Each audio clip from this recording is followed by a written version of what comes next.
ایک ہانکنے والا ہوگا کہ ٹھیک محشر میں آدمی کی جگہ پر اسے کھڑا کرے گا، نیکی والے کو ادب اور احترام سے لے چلے گا اور بدکار کو ذلیل مجرم کی طرح گھسیٹتے دھکیلتے اور ہانکتے لے جائے گا، اور ایک دستاویزی ثبوت کا پورا دفتر لے کر گواہی کے لیے ساتھ ساتھ چلے گا۔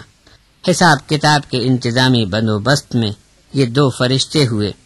آیت نمبر 17 میں 2 کاتب، آیت نمبر 18 میں ایک پہرے دار، آیت نمبر 19 میں ایک موت کا فرشتہ، آیت نمبر 21 میں ایک ہانکنے والا اور ایک دفتری گواہ، آیت نمبر 23 میں ایک قرین جو ہر وقت پیچھے لگا رہتا تھا، آیت نمبر 24 میں 2 فرشتے۔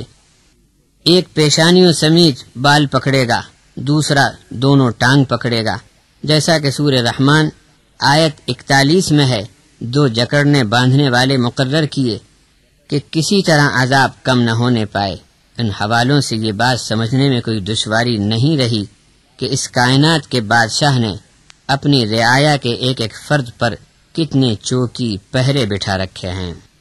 سورۃ النازعات میں فرشتوں کی 5 صفتیں یہ بیان کی ہیں۔ ان آیات میں فرشتوں کے 5 اوصاف بتائے گئے ہیں۔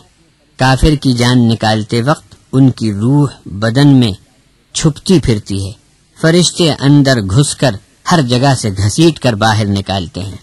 اس میں مرنے والوں کو بہت ہی سخت تکلیف ہوتی ہے، اور ایمان والے کی روح بہت ہی سہل اور آسان طریقے سے نکالتے ہیں، جیسے بند کھول دیا۔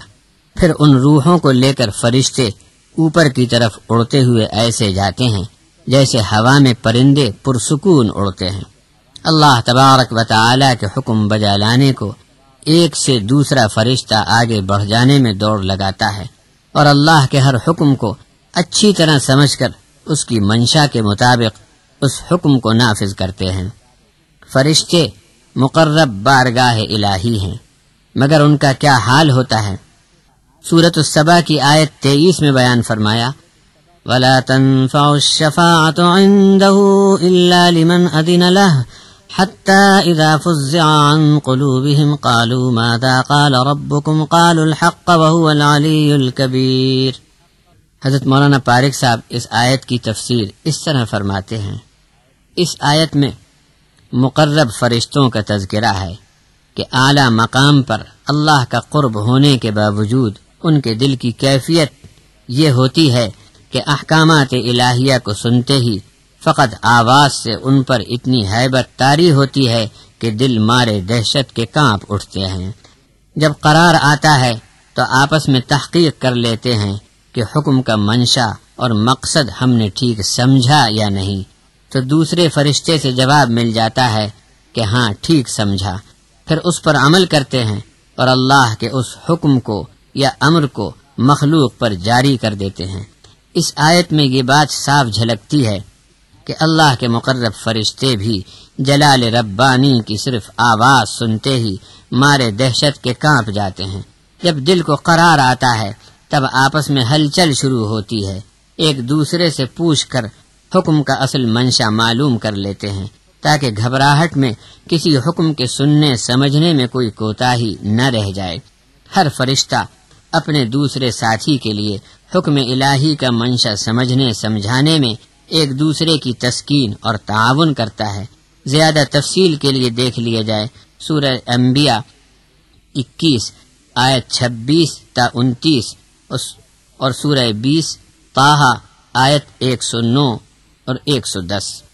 یہ نہیں سوچنا کہ فرشتوں نے اتجعل فیہا من یفسد فیہا اعتراض کے طور پر کہا تھا۔ دیکھیے حضرت مولانا عبدالکریم پارق صاحب اس آیت کی کتنی اچھی تفسیر فرماتے ہیں۔ تخلیق انسانی کا ابتدائی منصوبہ خالق کائنات نے ہم سے پہلے کی مخلوق کے سامنے رکھا۔ انہوں نے تعجب کا اظہار کیا کہ بھلا اللہ تبارک و تعالی کا کوئی کیسے نائب ہو سکتا ہے؟